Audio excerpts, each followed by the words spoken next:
Good evening to all of you. My name is Ganesan and I come from the NGO, non-profit organization called Freedom. And basically, our organization is focused on the theme of freedom from all oppression. What's going on in our country today is the possibility of new forms of oppression, trying to rear its head against the people of the country. What I'm referring to is the Maha drama being played out by Mahathir at its head. Okay, I call this little few minutes with you all Mahathir's Maha drama expose. Okay, basically the main players in this big drama are, all of you know, Azmin Ali, UMNO, PAS, Bersatu, Mahathir himself, Anwar Ibrahim, and Lim Kuan Eng. And these are the players out there in the front. But we also have, them as the political class that represents the major benefactors of this system in the background, the millionaires, the multimillionaires, the billionaires, in different factions and in different formations, represented and promoted by different of these main players. Now the main play, this Maha drama is being driven by Mahathir, with all these other players, playing different roles. But the net losers in all this has been and continues to be the rakyat of the country. And the rakyat don't even know that, we are the ones who've been losing all the while and will continue to lose. And this is just another drama to keep us on as losers. Now, Mahathir's role, he plays a central role. He's not the only player though.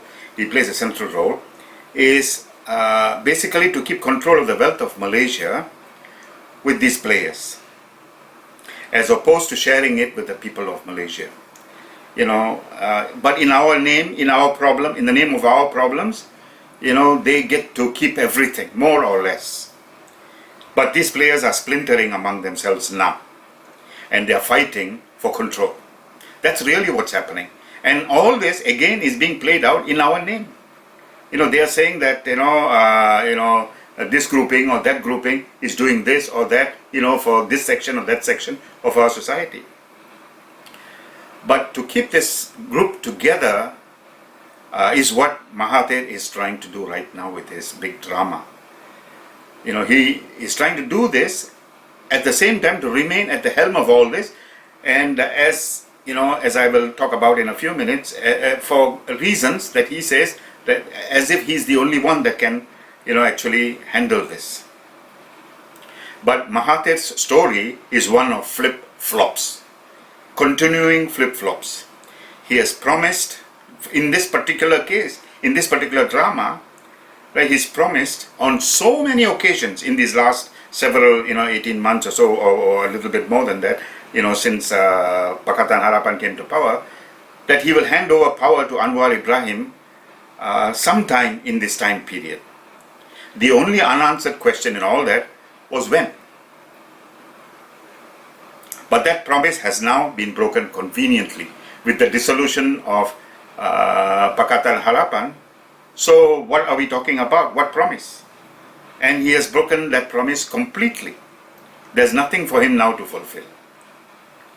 Now, this has been, or this is the flip-flop story here in this particular drama. Ever since Pakatan Harapan took power in May 2018 and Mahathir has been the Prime Minister, Mahathir's primary aim has been to get rid of Najib, who's taken away the entire control of the national wealth from Mahathir's control and Mahathir's coterie. And the other primary aim has been to block Pakatan Harapan from implementing all its pledges and make it fail, so he can continue to control, and he can continue to control according to his own image of how this country should be run. But it is not to say that he has not implemented any pledges, but he's only implemented those pledges made by Pakatan Harapan during the period when they were, begging for our votes, which just about enables him to retain control. The first, as soon as he came in, was, take away GST, but they replaced it with SST, which, anyway, dealt with the loss of the revenues fairly effectively, maybe not 100%, but they did get back a large part of what they lost at the GST. So really, in terms of what the people gained, not much. The other thing is renegotiation of major projects, which I think benefits more the benefactors that he's been, whose interests he's trying to promote. And of course, tolls reduction. I mean, it's not tolls abolition, as they said, but it's a reduction of tolls. Okay, but they had to give quite a bit to do that, and there are many fine points in there that says that is actually no big deal as far as they are concerned. And the other is appointment of some clean bureaucrats and government agency heads, which I think is necessary and is now going to play an important role in the in the immediate drama that we are talking about here now. So, question now arises, right? Before the elections, just after the elections, Mahathir said, okay, we're going to do all these things. Now, coming close to 2 years, right, in the net, what has he done? He's made the people of this country, the rakyat of this country, to be fools. And he's done that very cleverly. He has done something, what in a proverb is likened to trying to hide a pumpkin in a plate of rice. He's got this personal agenda which comes out as, hypocrisy, as lies, and as in this case the Maha drama. And all of this is becoming exposed now. Episodes like this actually help to educate you and me about the way the system really works. It is not what we believe, what we are made to believe it works, but now we can see exactly how it works. You see, can Mahathir be trusted anymore is a question that keeps coming up. Just simply the answer is no. Just look back at the number of times he has promised to hand over to Anwar Ibrahim, and see how he has manipulated the situation, really manipulated the situation so well that he's let off the hook on the promise he's made without the stigma of dishonor. Can there be a smarter way of doing it than to renege on a promise so often repeated, and yet going off without anything affecting him? Now he says he wants to form a unity government to overcome the problem of party politics, which is scuttling his intentions to implement the mandate given to him by the people. Really? Can we trust him in what he's saying? That he really wants to form a unity government for that? In my opinion, the answer is no. This is another attempt to fool us. So the purpose of this, the intent of this little video is basically to expose that. Right? The unity government is just another scam to keep the people fooled. The unity government will in reality turn out to be anti-reform. The unity government will really set us back as a nation. This is the truth, and as I see it, and if you are not going to accept it or believe it, time will show what is the truth. Because the moment the unity government is formed, the next thing that will happen will be fighting among those factions for the spoils of this nation. Who is going to get what? And that will be a descent into another major episode. We are just, like they say, kicking the can down the road. That's what's going to happen. So we cannot trust what he's saying now, given his long and treacherous history of compromising on all promises he's made when it no more serves his purpose. Now, why is the opposition ganging up on all of this? Basically, they want to get rid of Anwar's coalition so that they can get their leaders off the hook and resume their grip of the control of the national wealth. The recent successes at the by-elections has emboldened them. Can anyone in the opposition be trusted anymore? UMNO. The leaders, Najib, Zahid Hamidi, Tunku Adnan, Bokhtar, Musa Aman, Abdul Aziz, they're all on trial for corruption and a variety of things which they will get slammed by the courts because the evidence is overwhelming. Their only way out now is by grabbing power. So can we trust that they really want to do something for the people of the country? They're only caring for their own personal interests. What about PAS? The only way for now for PAS to power is through the current race and religion-based muafakat arrangement. In spite of their religious posturing, they are no different than all the other politicians. Witness how they have been spending on themselves in Kelantan. The Mercedes scandal that's going on right now in Kelantan. If you just Google it and you will see it. And just recently, Hadi Awang has been repeating so many times that he wants a vote of confidence for Mahathir. He wants a vote of confidence for Mahathir. But now, it's all turned around. Now he wants a general election.